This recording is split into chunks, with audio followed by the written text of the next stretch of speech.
Hello, everyone. Welcome back to the Fetch Quest podcast, where we talk about video games and more. Today, I am joined by my fellow co-host Brewer and Connor. Hello. Hello. So, how have you guys been this week?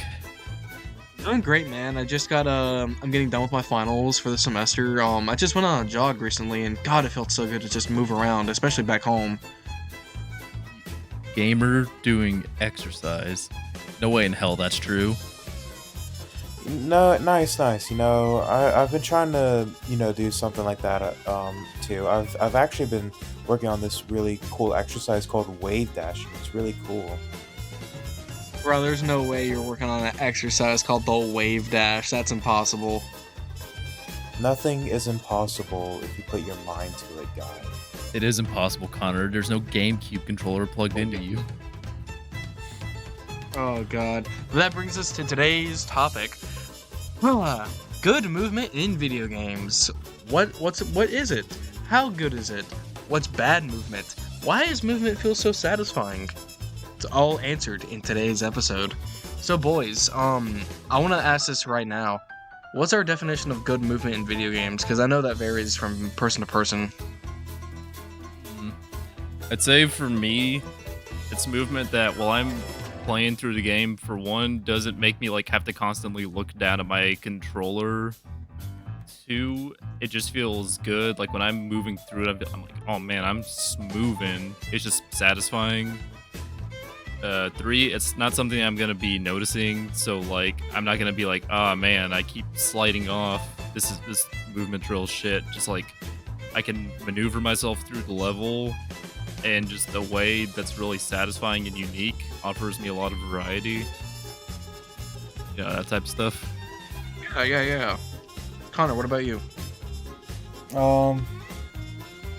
I think it's how I would define good movement. It's something that doesn't make me want to stop playing, because moving is one of the most essential parts of a video game.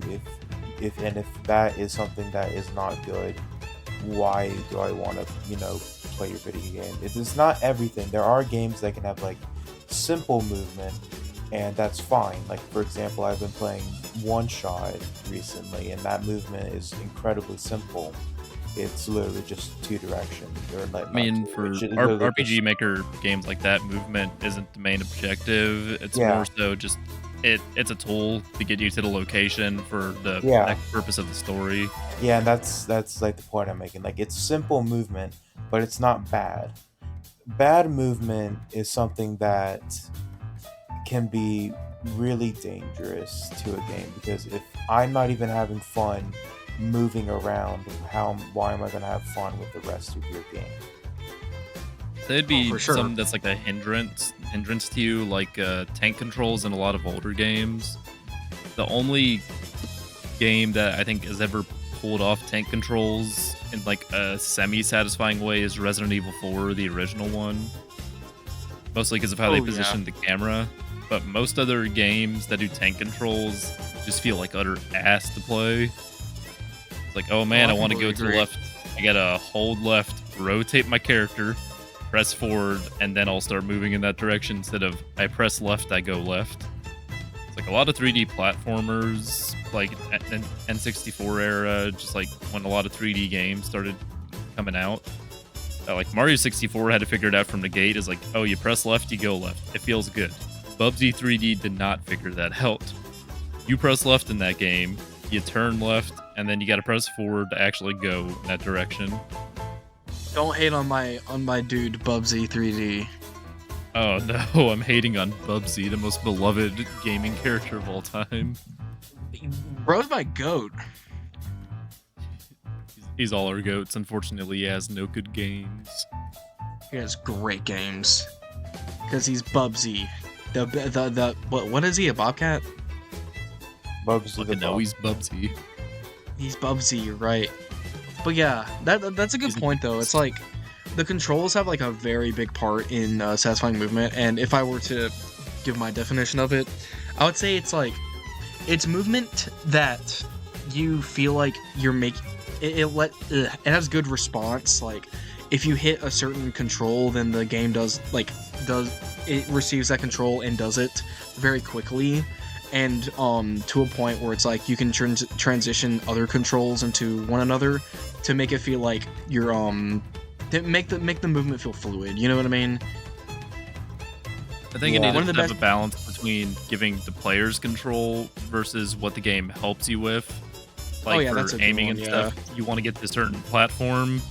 Maybe the player was slightly off, but they added some course correction into there just to make it feel a little more satisfying to land those jumps or to help you land them in the first place.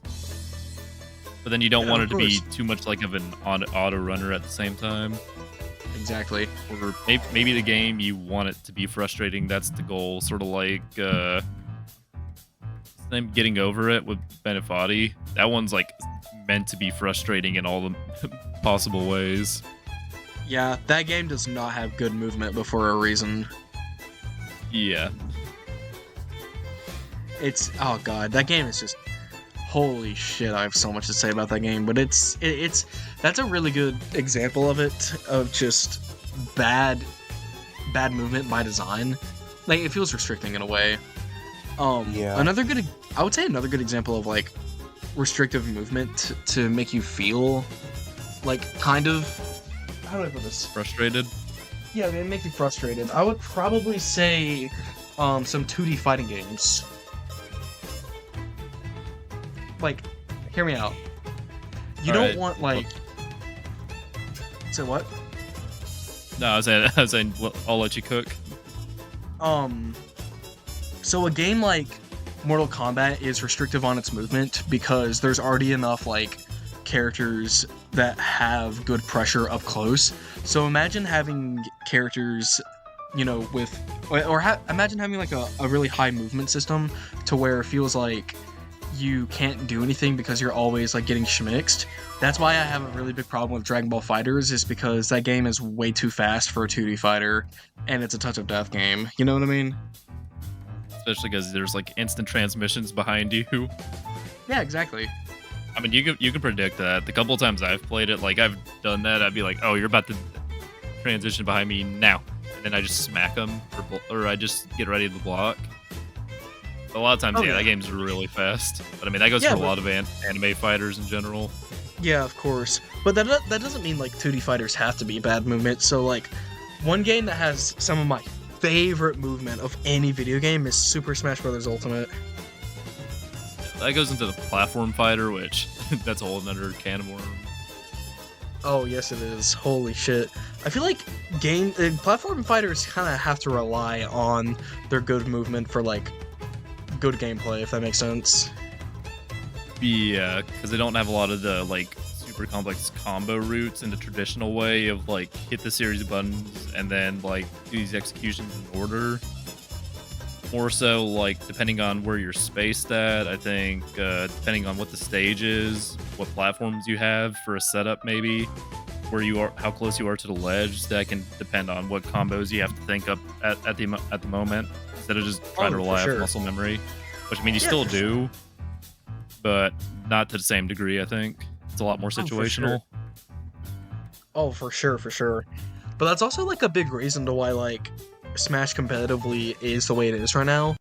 Like, you're not gonna find a very big competitive scene for Smash Bros. Brawl or Super Smash Bros. For Wii U, but the reason why you see like such a massive competitive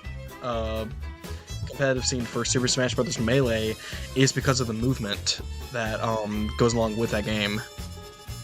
Just the wave dashing alone is usually what just drawn a lot of people into the game, because it just gives you so much freedom with how you want to like maneuver around the stage, execute your combos, dance around the other player's character. Oh, for sure. It's a wild genre. What were we saying? Yeah, I think fighters are good. I think we should move into maybe like some of the games that are best well known for movement, especially like platformer wise. Like we mentioned Mario 64. Oh yeah. Like their Mario games do such a good job with it, because like the developers themselves have said they worry about the movement first and how the character feels the control, and then after that they design the levels instead of doing that beforehand.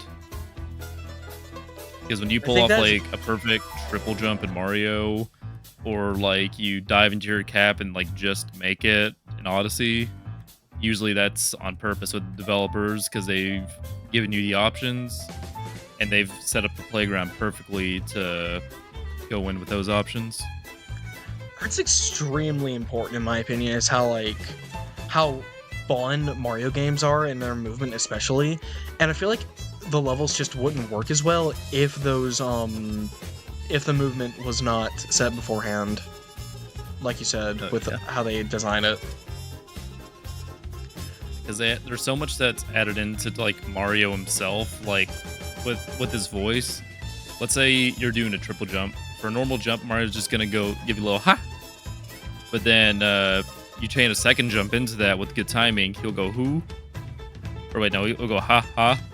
And then if you pull off a triple jump along with like jumping really high, he'll give you a big wahoo sound effect usually. Oh yeah, that's a good point. Yeah, so like sound design also goes into it, like for you making sure that you got the controller or the input right, which I think is awesome. Yes, if it just visually went up higher with the same jump sound effect, I don't think it would be nearly as satisfying as like having a special voice line to indicate, hey, you pulled off the jump that requires a little bit of tighter timing. Especially because, like, let's say you have like a bit of a narrow space to move around, so you can't really do a triple jump as easily as you do in an open space. If you hear the wahoo at the end, they'll be like, hey, I got it, but then also give you an indication, okay, you pulled it off, now you need to think of your next move, so like maybe throw your cap, maybe dive, maybe ground pound, maybe spin in the air to stall your momentum for a bit, that type of deal. No, for sure, for sure. What I think it's about time we talk about my favorite Mario game, Super Mario Sunshine. Actually, just like don't. Just don't. Why is that, Connor? I thought you loved Sunshine. Super Mario Sunshine is complete ass, dude. I don't care if, like, I know it has its fans, dude, but it is ass, man. Let's put down a tally on the board for Connor's hot take of the week. I do not like Mario Sunshine at all. I literally have written an entire essay on why I hate Mario Sunshine. Is it because of the movement? Partly. It is definitely. I know a lot of people are going to be like, oh, the movement's actually really good because you can spray water and then do a slide. That's one thing. Like, the movement is so incohesive because for a lot of it, you have to get the power-ups for FLUDD, and they're all scattered around the map. Yes, you have your triple flip jump, but that's something every single Mario game has. Like, the movement is so unsatisfying, especially with the jetpack, which is the most common FLUDD thing you're gonna do. And it sucks because it's slow and you barely go anywhere. And since you have to be, and you can only take you a certain height because you have to hit the ground in order to propel yourself. And so you're just constantly going at this slow, like, mid-air position, and it sucks. Like, you only get a good vertical movement at the very end with the rocket. And then even then, it's, like, not that great. I mean, the FLUDD stuff is kind of like... You want to know... contentious. You want to know why? Like, the game knows it too. They know the FLUDD stuff sucks. They're literally the best levels in the game are the levels where you just play as Mario without FLUDD. Like, in those little,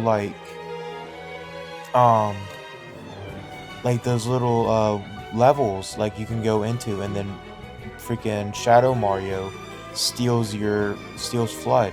Those are literally the best levels in the game because you're only playing as Mario. You don't have to drag FLUDD and his boring, slow movement around the entire time. You're just dogging on FLUDD. I feel like you fucking got gimped on the ledge by FLUDD in Smash Bros. That's why you're so angry, Connor. No, I someone who has played Mario Sunshine fully, I fully played the game.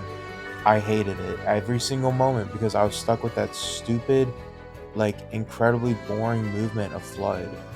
And like I could go in so much more into why I hate Mario Sunshine, but the FLUDD movement is so bad, and like it's incredible that the developers knew, and so they're like, let's make levels where you don't have FLUDD, and they ended up becoming the best levels in the game. I feel like that wasn't intentional because like Mario Sunshine is kind of known to be like one of the few Mario's that's been like rushed a little bit. Not Yeah. like to the same level of other games where like, stuff's glitching out, Mario's face is melted into the floor, Yeah, but like the levels and stuff probably came down a little bit half baked. Like there are some really good examples, like you're having to go across like a pit of lava while trying to push the boat with just using FLUDD, which there's no platforming involved, so like not very fun. yeah. Yeah. Like the pachinko level alone is just base ground to prove the movement, because that entire level depends on you moving yourself into the correct positions. But because FLUDD is so slow and unresponsive, it's the hardest level, like one of the hardest levels in the game, because of FLUDD and his jetpack movement. Like it's so bad. But I don't want to dwell on the absolute like Well, if I had to take incredibly terrible game that Mario Sunshine is. if I had to take a guess, you probably played Galaxy before Sunshine, so going back to Sunshine made it hard. No, like when I technically I did, but I played Galaxy when I was a kid. But when I got Better 3D All Odyssey. Stars, I wanted to play Galaxy last because I wanted to have it like, sort of be like a grand return and seeing like, are these two games like, actually, you know, Good. just as good. Did you Yeah, play yeah. Odyssey before that? What? Did you play Odyssey before that? Yes, I played Odyssey before all three of them. That's where Well, it came from. technically not Galaxy, since I played Galaxy as a kid. But in the grand scheme, I played Galaxy, then Odyssey, and then All Stars came out. And then I played 64 and Sunshine, and then I played Galaxy again. I feel like Galaxy is the one that's like the least hard to get back into because it had that very refined movement. Like it's probably about like as refined as like 3D Alt, not 3D All Stars, Odyssey is in some sections, other than just like a couple levels like where the motion controls come in, or just like a couple of things with the camera getting wonky because of the way you run around the planets. Yeah, and it's like, I love Galaxy with all my heart, but even I will say that like some of the movement is like can be wonky. Like the way like the gravity system works isn't super um like refined. Well, not like refined, but it can be a little janky. There's a couple levels that like it felt like oh this feels a little weird, but like majority in levels of Galaxy, I could just like run through them even if there was Yeah, like a bunch of ways I could fall, and just be like woo woo, and like you have the little like what is it called in game spin like dash. a Or not spin dash, I think it's called like I think it's just called the spin. yeah, it's a little spin you do when you like either shake the controller or if you're playing on Switch, you press Y. It's the little thing the Luma does for you. It helps you like gain back some momentum and like go up in the air a little bit. So like let's say you jump down, oh you're about to fall into a ledge, shake the controller, and boom, you get a little more vertical height to like save you from the jump you almost messed up, Yeah. which gives you And more confidence to like move around the level at higher speeds. Because you're like, oh, if I fall down, I can like try to have some course correction here instead of just the game just like picking you up and saving you.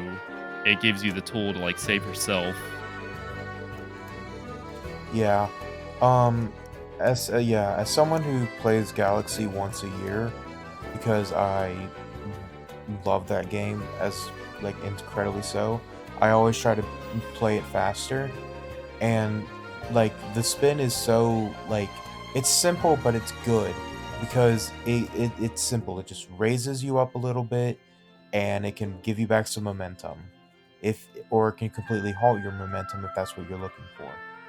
And it's really good at that, because you can use that small boost of like just verticality and you can like find a bunch of small little like speedrun spots. Like there's this one level in I think it's called the Honey Hive Galaxy, and it's really hard to get to, but once you figure it out, it like cuts the level in half because you're just able to immediately get up to the spot you need to go. Weirdly enough, with Galaxy, the one complaint I have is like similar to your complaint with Flood, is like with some of the power-ups, because a couple of them just like really slow you down or make the level awkward, or they're like the spring where they just lock you into a constant jump, which sometimes can be a little fun because it's a challenge of the level. But when Mario's base movement feels that good, just like running around Yeah, while jumping here and there and then barely making it up a ledge, it yeah, feels kind of weird when I have to go to the power-ups. yeah, I understand that too, and again, as someone who's played it a bunch of times, there are definitely a few power-ups I do not like. As iconic as the B power-up is, it is incredibly slow, which I don't really like a lot. In fact, I usually try to see if I can beat most of the level without using it. But and the spring, don't even get me started on the spring, bro. The spring is so bad. I don't know why they put that One in of the that. few power-ups like I liked was in Galaxy 2 was like the cloud, Yeah, because there's just a simple add-on to Mario's base movement. yeah, You jump to an area. that's why I really wish they had added Galaxy 2 to Superstars or All Stars, because it's like the best way I could define it is it's like the Tears of the Kingdom to like Breath of the Wild, how it just evolves on the concepts of the first game and makes them better. I mean, Galaxy 2 literally is just like more Mario Galaxy. Yeah, and it's just a more like polished, and it's just got like better power-ups and stuff like that. And if I wish I would have had the chance to replay it, because but they didn't add it back, and So I either go get a Wii yeah, or go to a shady part of the internet where Nintendo doesn't see you and emulate yeah, it. yeah, exactly. And so, but we've kind of been on Mario games a while, so how Well, about we specifically, we've trans been on 3D Marios. We haven't even touched 2D yeah, Marios. but let's move on to different platformers. We don't even have to do platformers. We can do like other things from other genres. Like one thing I was Oh, actually want to talk about was the Spider-Man games. yeah, I was really wanting to talk about Neon White, and since that was a platform, can I just Yo, quickly? yeah, yeah, let's talk. Yeah, cover Neon White. I'd like to talk about it. It's a so to quickly just explain the gameplay. Neon White is I guess the best way to describe it is like a platform shooter. It's got elements of platforming, and it's also a shooter. In Neon White, you don't have like you have pretty basic movement. It's a 3D game, so you've got like all the 3D directions. But in the game, you can pick up these cards, and each card is a gun. And so when you fire, you can obviously use the gun to shoot things, but each gun also has a different ability that you can use, and each ability gives you gives you a different type of movement. So, for example, I'm pretty sure it's just like a standard assault rifle. If you use the secondary ability of it, it fires a small grenade that can stick to walls or enemies, and then after like maybe a second, it'll explode. Well, if you use that grenade like at your feet, it gives you a huge like jump of movement, and so you can basically just rocket jump with it. There's this sniper in the game, and if you use the sniper, you can just get a quick forward dash, and the game like completely utilizes these movements to a T. And so like the further you get through the game, like the more you just find yourself doing these super complex like movements and strategies with these guns. Like there are certain levels where like you basically can go through it without touching the ground at all with some of the abilities that like they have layered through it. And that I like, as much as people will dog on Neon White for its story and stuff like that, which I still like, shoot me. Um, With the I sniper still. card. What did you say? I'm gonna shoot you with the sniper card in Neon White. Wow. But as much as people do dog on that game for its story, nobody really ever dogs on the gameplay, and I think that's just everyone just agrees that the gameplay is really, really good. And that's the whole reason people play it and why like it gained such a big audience. Because like I think with it being like especially built around speedrunning, Yeah, like all the tools you get like make you want to go faster and faster. So you start thinking like, okay, I have these 4 dashes. Where do I use them? Is there any parts that I can just skip to like more quickly get through the level? It's the same kind of thing with like the Mario games and like Odyssey, where like I could go into this pipe, transition to a 2D section, and then just like climb up, or I could say screw that and just do a bunch of like I could do a triple jump up to the wall. I could bounce off it, dive into Cappy, spin, jump on the wall again, and then dash back, and then boom, I cleared it in 10 seconds instead of a minute. yeah. And to go back to Neon White, like literally in order to progress through the game, you've got to get like good speeds on the levels. Because like it gets you like bonus like I can't remember if it's stars or you get more stuff basically if you complete it faster. And so as you get more experience through the game, you'll suddenly start seeing all these like little shortcuts you can take that will like vastly like decrease your time and stuff like that. And it's really cool how you can just like how like the further in, it's not like it starts out super easy and then it becomes incredibly hard, even though it does. It literally like just it can be hard at the beginning, but you won't realize that until you come back to it. Yeah. I think forcing you to get quicker times, like I said before, like it incentivizes you to think outside the box. Like if you have to get quicker times, you'll really want to try to figure those out. Yeah. And it isn't even kind of that hard sometimes. I mean, if you want to take the really wild routes, you do have to find those on your own. But there are these this mode where you can just race against like a ghost, and if you and it will just show you like the like pretty optimal route, so you can just like follow it and then just master that route, and then you've got a pretty good time. But I think we should move on. So, Guy, I know you wanted to talk about Spider-Man. So, Spider-Man. yeah. Spooderman. Oh yeah. All right.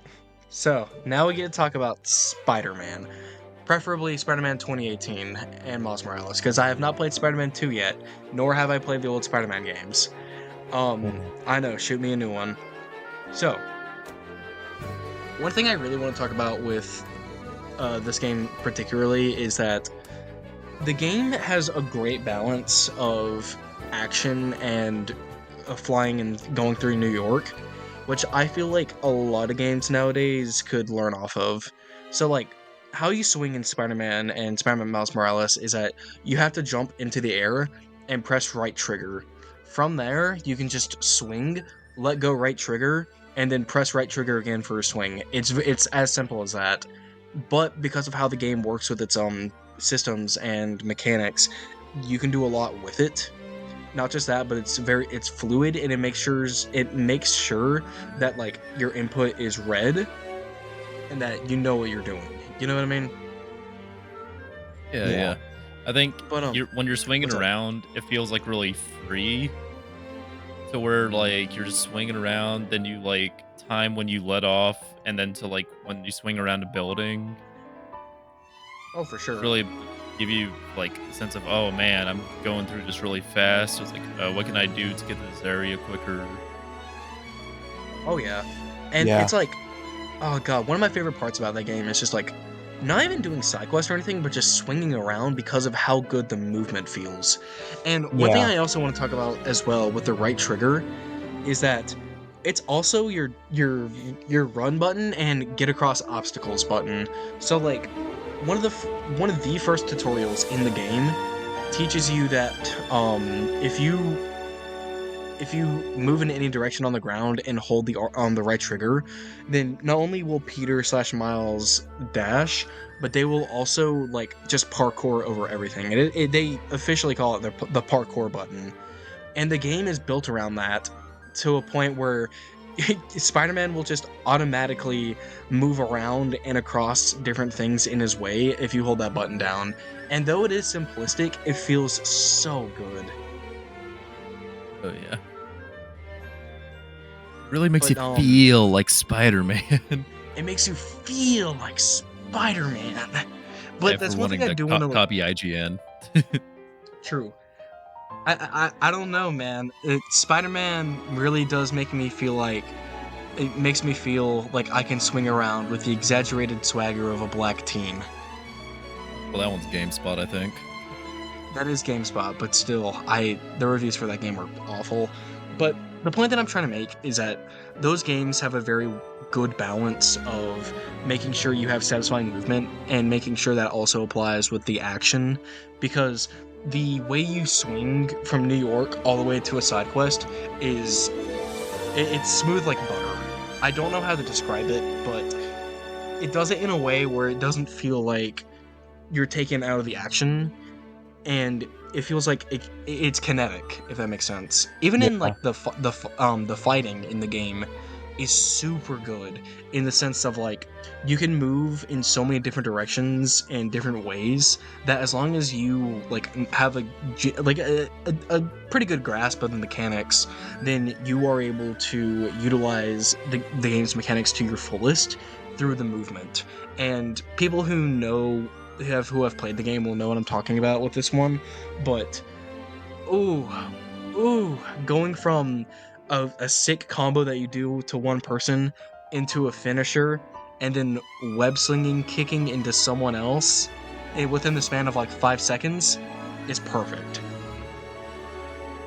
Yeah, I completely agree. I really do like Spider-Man PS4 a lot. One of my favorite things to do whenever I play that game is to just put on Spotify or like any playlist I have and then just like swing, and just it's such a good way to like de-stress for me. Now that's Right. yeah, You're just that's like Miles. You gonna play some some sweet tunes Yeah. around. And as far as I'm concerned, as far as I know, I haven't played Miles Morales, so you could say something different. But I'm pretty sure it's mostly the same. Yeah, it's mostly the same. Okay, good. They Because, do have good mechanics. You first. I was just gonna say, it's good that it is the same, because that swinging really just, I don't know, it fills me with the energy of the exaggerated swagger of a black teenager. Jesus. One thing that they do different in Miles Morales is that you can use his Venom powers to give yourself a vertical boost and a horizontal boost in the air, which I think is really sick. But also in Spider-Man 2, I haven't played it yet, but it has a gliding system where you can glide in the air, like from the airstreams, and get yourself quicker across New York. It's like Iron Man flying. But I don't know, I just feel like the games are doing it, from what I'm seeing so far, is that they're doing a very good job of evolving this movement system. Like they're not doing much to change it, but they're just adding stuff to make it feel more satisfying, which I love to see, and that's something that just to bring a full circle here, is something that a lot of Mario games have also done. Is that they'll just add more mechanics as time goes on to something that's already good. Like, think about this: Mario Odyssey's movement systems and mechanics. How much of that game is unique without Cappy? I mean, it's still pretty unique because, like, I mean, with modded levels, you can throw Mario into like anything, and you still feel satisfying to run around with. Yeah, exactly. But that's something important that I also think should be accounted for when talking about like game series as a whole with good movement, is that sure, like, they can have older titles that have good movement, but are they properly evolving that movement system as they continue? You know what I mean? Yeah. Make it feel unique. That's why I love Mario Odyssey so much, is because the movement system feels so unique, even though like they only add like a few things in there. That's just Well, you just have so many different ways you can move around with Mario. Like, you could start running, tilt the stick back, and then jump, and they'll do like this somersault back. You can hold down ZL and then just press the jump button, get one quick jump up if you're in like a confined space, and then tie that in with a wall jump, another cappy hat throw, the things we mentioned before. Oh There's yeah. a lot of just different ways you can chain your like movement together to just like keep getting to new locations and finding new ways to get there quicker. I mean, that's why it has such a big speedrunning community. It's Yes. because like you have all those different options and ways that Yeah. people tackle the game, and then people started figuring out, okay, if I jump it like this instead of going the normal route, I can completely bypass this section by doing just a very tight sequence of jumps. Oh And yeah. that type of viz. That's also like a big thing is that like games with good movement also have like a big speedrunning community. Obviously this is not true because there are a good amount of games that involves, movement that was not meant to be in the game and it's still popular. The biggest one from recollection is Breath of the Wild. Oh yeah. Oh, oh my god, wind bombing. They'll be teleporting across the map. Yep. Yeah, I feel like we could do an entire episode just on like speed running and like how like purposeful and accidental. Because I think Gotta that's go really, fast, baby. yeah. True. That is for a later episode though. But Yeah. I mean, there's uh, just like the need for people to want to do things faster. I mean, that's why I think Sonic was as successful as it was when it was competing with Mario. oh yeah, that's a huge one. The movement in that is very satisfying, even though I hate to say it, it's kind of autopiloted. It depends on which one you play, because I mean, Sonic is just not as consistent as Mario. It isn't. Because for how But much it's Connor hates Sunshine, make Connor play Sonic 06 and he will be calling Sunshine like the greatest game of all time. I would. Or Sonic Unleashed. Basically, just a lot of those really weird Sonic entries. Sonic Or, I mean, 06, my favorite. You first. I was gonna say Sonic Unleashed literally had like the same problem Connor was talking about in Sunshine, to where like the sections without flood were good, where the ones with flood were bad, but like to a much higher degree.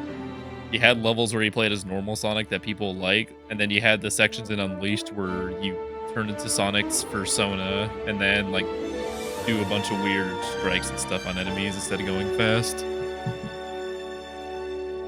I think a little off topic from the movement, but my favorite part of Sonic 06 is the silver boss fight, where he hits you with one attack, and if you get hit by that one attack, then you're just soft locked. Oh yeah, that. That is really funny. I love how bad that game is. You have Mario games coming out rushed, and it's like Sunshine, where still a lot of people love and play that game. Then you have 06 from Sonic. So Jesus they Christ. were probably rushed a lot more, in all fairness, because Sega has a tendency to rush games out before the holiday season a lot instead of delaying them. True. Um, one thing before we end this episode is that the good And this movement episode, I haven't isn't. talked about the best game guy. 1 second. Let me cook on this, and then you are free reign on this. One thing I want to talk about before we do in this video, because we're approaching that spot, is that not all good movement is tied to 2D platformers or just third-person action games. I think first-person shooters have some of the best movement if done right, and the two examples I'm going to bring up are Apex Legends and Titanfall 2, mostly Titanfall 2. That is my favorite first-person shooter game, like, ever, because it has a multiplayer setting where you can wall jump, wall climb, wall run. You have grapple hooks, things that speed you up. The game is very fast and it's very kinetic. It always wants you to move around, and then it balances this with the Titan form. So, like when you build up enough of your ultimate, you unlock your Titan, which is much slower and much they can't do as much like parkour as your character can, but they make it up in firepower, which I love that game. But as you're saying, Brewer. I was gonna say like one of the most, it's like probably the biggest hidden gem, but it's like probably in my top 10 list for like favorite games of all time is like from the Gravity Rush series. Because God, that game feels so good. Like the swinging around, like the free flow you feel in like the Spider-Man games. It takes that to another level to where you're literally just like flying around the entire world. Or I wouldn't say flying, I'd say more so like stylishly falling. Because in that game, you're a gravity shifter named Cat, and you have a couple of ways to manipulate gravity around you to like move around your location. So you can press R to get into a gravity state, and then press it again and point it a direction, and then you'll start falling in that direction. Or even like you want to run up the building, you go to the building, fall onto it, and shift your gravity that way, and then the building becomes your floor. Then you have other things too, like you have the gravity slide, so you can, whenever you have some enemies near you, you can just go into the slide state and you'll start like sliding in their direction like the floor is really slippery, and then you can even unleash a kick upon them. And then just for normal gameplay too, like exploring the world, which is like beautifully detailed in both of the games. You look at some place and you can just fly up to it. And then too, they have like gravity styles as well. Like you have the lunar style, which makes you really light on your feet. So the animations for it make you like really bouncy. You're hopping around like in really big leaps. Then you have the Jupiter style, which makes you really heavy. So you try to jump, you'll fall to the ground. Then if you fall in one direction and hold down the button to make you go fast, you'll crash into it, which usually also shakes the camera too to add that extra oomph to it a lot of times. Yeah. It's so satisfying. Like I cannot recommend Gravity Rush enough for just like gameplay alone, because it has some iffy aspects in a couple areas, especially like with its story sometimes. But it is like just some of the most fun I've ever had with a video game, and it is a damn shame that like Sony does not advertise it more. Yeah. I remember I've heard a lot about it. You should play it. Like I will lend you my damn copy to play it. Play both of them because they are so good. I pray to God that there's Gravity Rush 3 or that the rumored Gravity Rush movie would ever come out. It's made by Atlas, right? No. It's made by Sony. Oh, it's made by... Oh, that makes more sense now. Yeah, they never advertised the game. That's really funny. But like even the game has a female protagonist. When they were talking about like they had this like advertisement for like females in gaming or something, I can't remember. Like female protagonist there, Kat from like Gravity Rush, their own series. They didn't even put her on there. Yikes. They've just abandoned that series and just like spit on it so many times. Just like, please, that's so good. One thing I just want to say is her name is Kat. She needs to get away from Shane Dawson immediately. Don't worry, it's more like a Kit Kat name, where it's like K-A-T instead of C-A-T. Sounds too similar. I hate to say it. Poor Shane Dawson's cat.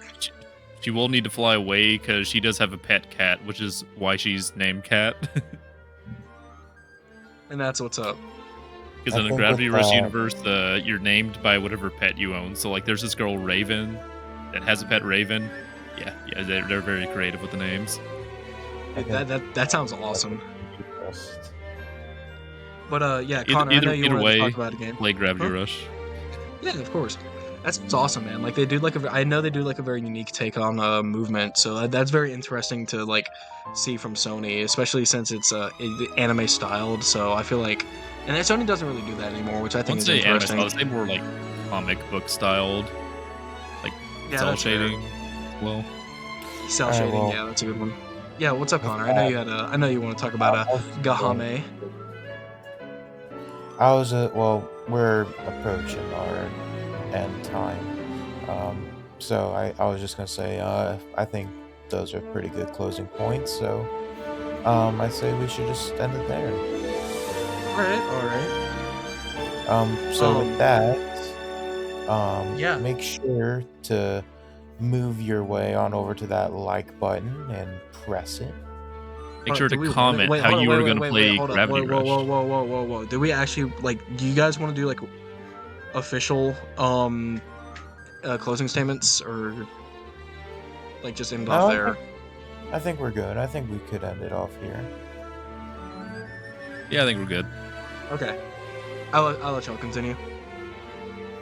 Alright, well, with that being said, move your way on over to that like button and make sure you press it. And comment why you will be playing Gravity Rush, or I will break your kneecaps.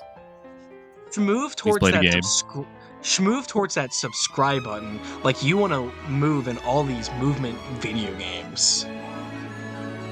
And with that being said, we're Fetch Quest. We're gonna hop out of this episode. Oh yeah. With that being said, thank y'all very much for watching. We've been Fetch Quest. Thank you very much. See you later. Goodbye. Bye.